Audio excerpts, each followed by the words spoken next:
Let's turn to the big story and talk about the cost of COVID, physical, emotional, and financial. Now, we've really drilled down on those first two a lot over the last year and a half. And if you don't understand the physical and emotional tolls of this virus, then this show probably isn't your primary source of news. So let me be the first to thank you for turning away from your uncle's anti-vax Facebook post for long enough to catch an episode of our little newscast. And I'd like to start with the financial toll.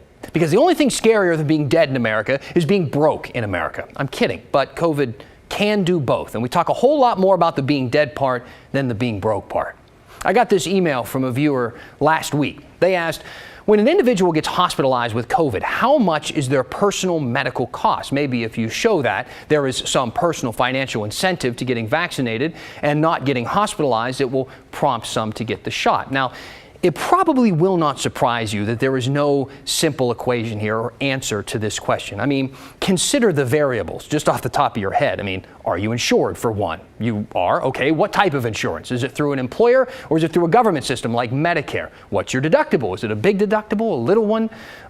What about the care you received? In-network, out-of-network? Is your medication covered? Lots of questions. Healthcare in America is different for every American. There are so many variables that answering a question like how much will COVID cost you is kind of impossible to answer, but I will try. I found a study by Fair Health, a nonprofit that compiled data from insurance providers to try and figure out how much COVID costs patients on average. So for people without insurance, no insurance, if you get admitted into the hospital, it will cost you about $73,000. For people with insurance, your provider on average will be billed about $38,000, and then you will pay an amount consistent with your plan. The average deductible is roughly $1,400 in this country. To which insured people might say, well, that doesn't sound so bad, except it doesn't count the cost of medication, surprise bills for anything that was done out of network, or long-term care for lingering symptoms or other problems exacerbated by COVID. That said, it is clearly better to be insured than to not be insured. If an uninsured person stays in the hospital for more than 5 days, and many do, the cost jumps to more than $100,000. If you're in the hospital for longer, let's say more than 10 days, the average cost jumps to more than $300,000. And if you're in the hospital for 15 days or more, and a lot of people they're in there for a while, sky's the limit. I mean, the average cost ranges between $500,000 and $1 million.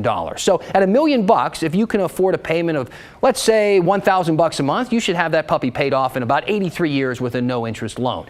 Let me know if you get one of those. Now, if at any point a person goes into the ICU, that's when the big bucks start being spent. If you have a breathing tube, the cost jumps even higher. Intubation is very expensive, but fortunately, there is an almost foolproof way to avoid that cost. Get vaccinated. This week, we talked to Jamie Pinney.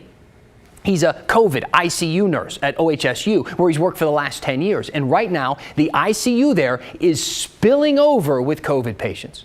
He says this is the worst he has seen it, even compared to the early days when we were still learning how to treat COVID. And all of the patients currently in his ICU have one thing in common. None of them were vaccinated. None. It is so sad because it's 100% preventable. It's just sad and it's heartbreaking and people don't see it.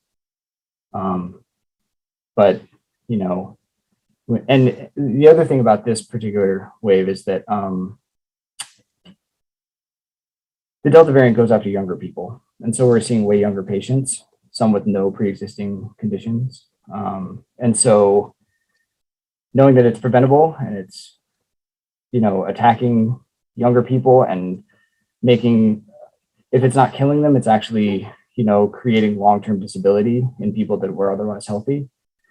Fathers, like young fathers, young people with their whole lives ahead of them. So, as if you needed another example to get vaccinated, don't just think about your life and your health and your family, but consider your portfolio. A COVID vaccine is a pretty good investment. You're less likely to get sick. You're less likely to have lingering effects. You're less likely to get admitted to the hospital. You're much less likely to land in the ICU and a lot less likely to go broke from a virus that we have a vaccine for. Now, if you have questions about the vaccine, I know a lot of you still do.